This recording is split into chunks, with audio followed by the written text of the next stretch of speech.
Hello students, welcome to our afternoon read aloud. So even though Thanksgiving was last week, we are going to continue to learn more about the Pilgrims or Separatists, as they called themselves, and the Wampanoag. Those were the Native Americans, the Indians, who were on the land that the Pilgrims came to. And to start off, I have this book. It's a book that was so popular in my classroom that it fell apart. So I had to separate the pages and put it in the binder. So the book we're going to look at today is called Pilgrims of Plymouth. And on the cover, I see a little boy dressed in the same clothing that pilgrims would have worn a long time ago. And I noticed that there are photographs. There are photographs in this book about pilgrims, but of course, the pilgrims were so long ago. They were way before there was photography, right? Way before we had cameras. So what this actually is are pictures that are taken at a place called Plymouth Colony, which is where they have built houses. We've seen some pictures of them here and there, but here we're going to get to see a lot. They built houses that were just like the houses the pilgrims had, and they enact, they're like actors, and they reenact, they act out what it was like. But though the Native Americans, you see, we'll see a few Native Americans in the pictures, they are real descendants, they are real Wampanoag.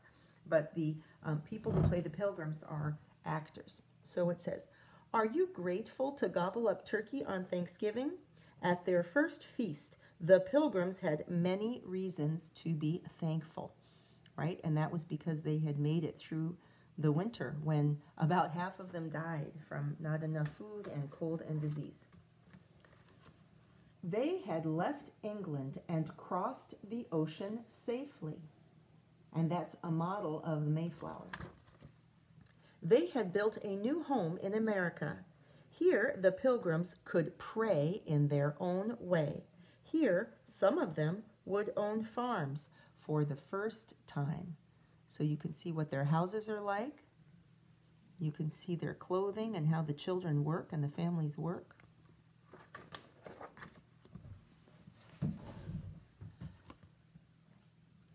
But life was not easy for the pilgrims. They had to do most things themselves. Pilgrim men built their own houses. They grew their own wheat and corn for bread.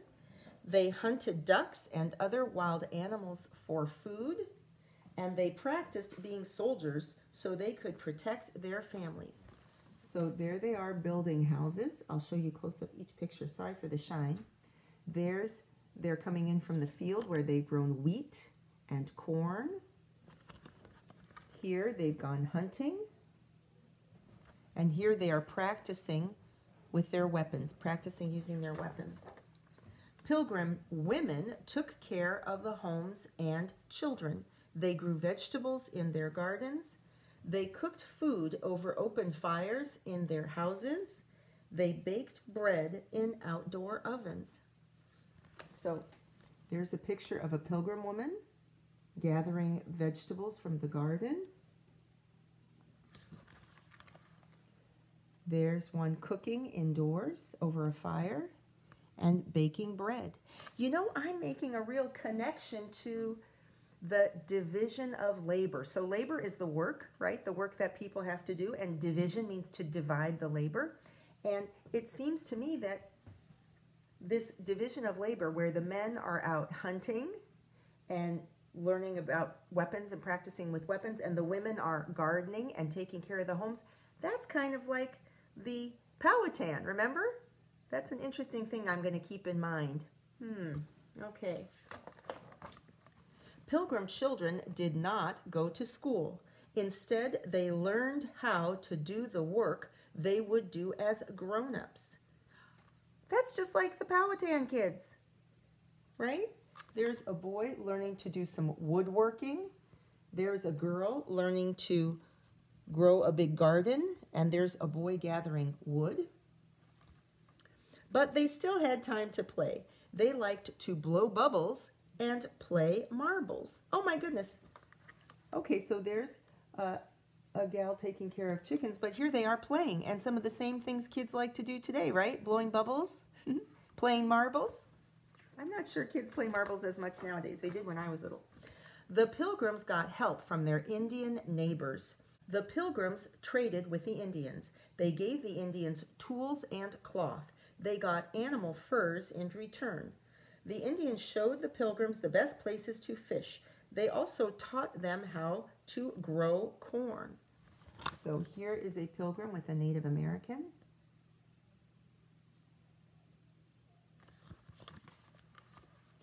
And here they are trading furs for the things they need, for the food they need, learning to fish, learning to grow corn. I'm wondering if this is supposed to be kind of reminding us of the idea of Squanto, teaching them how to grow corn. The Pilgrims worked hard. Pilgrim parents loved their children. They tried to make a good life for their families.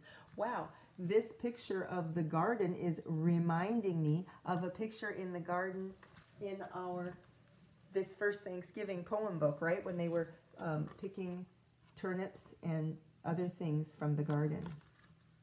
And there's some Pilgrim children with their parents doing the work of the home, and there's a little girl, and there's a boy with his dad working in the field. Can you see those? The Pilgrims were real people just like us.